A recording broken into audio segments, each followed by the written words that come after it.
എസ്.എഫ്.ഐക്കെതിരെ DGPയോട് പരാതി പറഞ്ഞ ഗവർണർ ആരിഫ് മുഹമ്മദ് ഖാൻ കോളേജുകളിൽ തന്നെ കാലുകുത്തിക്കില്ല എന്ന എസ്.എഫ്.ഐയുടെ പ്രസ്താവന തനിക്കെതിരെയുള്ള ആക്രമണ നീക്കമാണ്. തന്നെ തടയാനുള്ള നീക്കത്തെ ചെറുക്കണമെന്നാവശ്യപ്പെട്ട് DGPക്ക് ഗവർണർ കത്ത് നൽകി.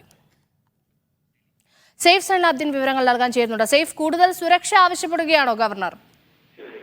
അങ്ങനെയാണ് നമുക്ക് ഈ കത്തിലൂടെ മനസ്സിലാക്കിയെടുക്കാൻ കഴിയുന്നത്. 10-11 തീയതികളിലാണ് ഗവർണർക്കെതിരെ എസ്.എഫ്.ഐയുടെ പ്രതിഷേധം ഉണ്ടായത്.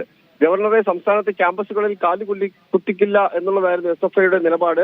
ആ നിലപാടിൽ നിന്ന് അവർ പിന്നോട്ട് പോയിട്ടുമില്ല. ഏതെങ്കിലും തരത്തിൽ ക്യാമ്പസുകളിൽ ഗവർണർ വരികയാണെന്നുണ്ടെങ്കിൽ പ്രതിഷേധം രേഖപ്പെടുത്തുമെന്ന് അവർ പരസ്യമായ പ്രഖ്യാപനം നടത്തുകയും ചെയ്തിട്ടുണ്ട്.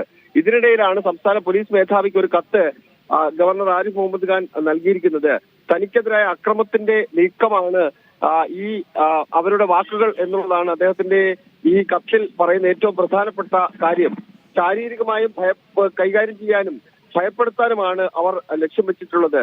സംസ്ഥാന ഭരണത്തലവന്റെ ഔദ്യോഗിക നിർവഹണത്തെ തടയും എന്ന പ്രസ്താവന IPC ചട്ടങ്ങൾ പ്രകാരം DGP കൈകാര്യം ചെയ്യണമെന്നും ഗവർണർ കത്തിൽ പറയുന്നുണ്ട്. എസ്.എഫ്.ഐ പ്രസ്താവന ശാരീരികമായും മറ്റും തന്നെ നേരിടാനുള്ള ചില നീക്കങ്ങളുടെ ഭാഗമായിട്ട് ഉണ്ടാകുന്നതാണ്. കണ്ണൂർ യൂണിവേഴ്സിറ്റിയിലുണ്ടായ ചരിത്ര കോൺഗ്രസിലുണ്ടായ സംഭവങ്ങളുടെ തുടർച്ചയായിട്ടുള്ള അക്രമങ്ങൾ തനിക്കെതിരെ ഉണ്ടാകും എന്ന ധ്വനി അദ്ദേഹത്തിന്റെ ഈ കത്തിലുണ്ട് എന്നാണ് നമുക്ക് അറിയാൻ കഴിയുന്നത്. എന്തായാലും തനിക്ക് ആവശ്യമായ സുരക്ഷ ഇതുമായി ബന്ധപ്പെട്ട് ഒരുക്കണം എന്നൊരു മുന്നറിയിപ്പ് അദ്ദേഹം സംസ്ഥാന പോലീസ് മേധാവിക്ക് നൽകുന്നുണ്ട്.